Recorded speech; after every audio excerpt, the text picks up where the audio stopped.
يا أيها المزمل قم الليل إلا قليلا نصفه أو انقص منه قليلا أو زد عليه ورتل القرآن ترتيلا إنا سنلقي عليك قولا ثقيلا إن ناشئة الليل هي أشد وطئا وأقوم قيلا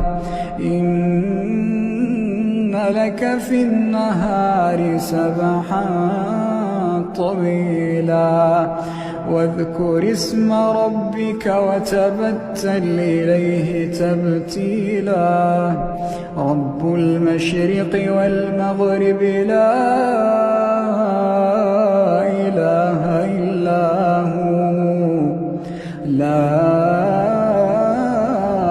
إله إلا هو فاتخذه وكيلا واصبر على ما يقولون واهجرهم هجرا جميلا وذرني والمكذبين أولي النعمة ومهلهم قليلا وذرني والمكذبين أولي النعمة ومهلهم قليلا إن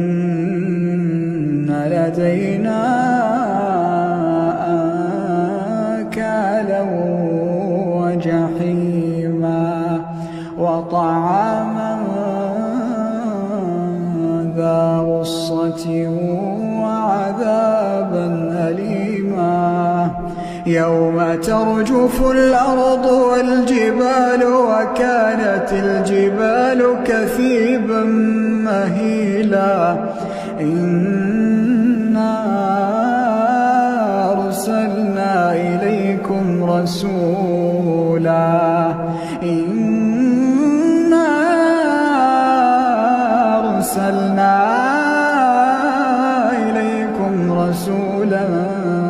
شاهدا عليكم كما أرسلنا إلى فرعون رسولا فعصى فرعون الرسول فأخذناه أخذا وبيلا فكيف تتقون إن كفرتم يوما يجعل الولدان شيبا السماء منفطر به كان وعده مفعولا إن هذه تذكرة فمن شاء اتخذ إلى ربه سبيلا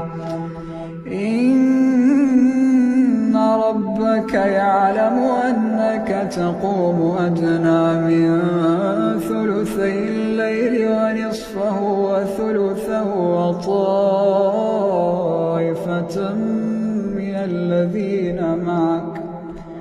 وطائفة من الذين معك الله يقدر الليل والنهار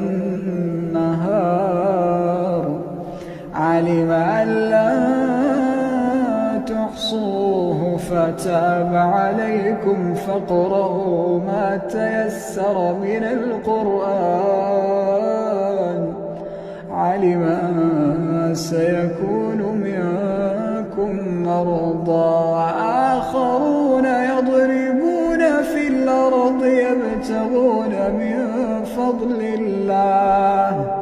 وآخرون يقاتلون في سبيل الله فاقرؤوا ما تيسر منه وأقيموا الصلاة وآتوا الزكاة وَاقْرِضُوا الله قرضا حسنا وما تقدموا لأنفسكم من خير تجدوه عند الله هو خيرا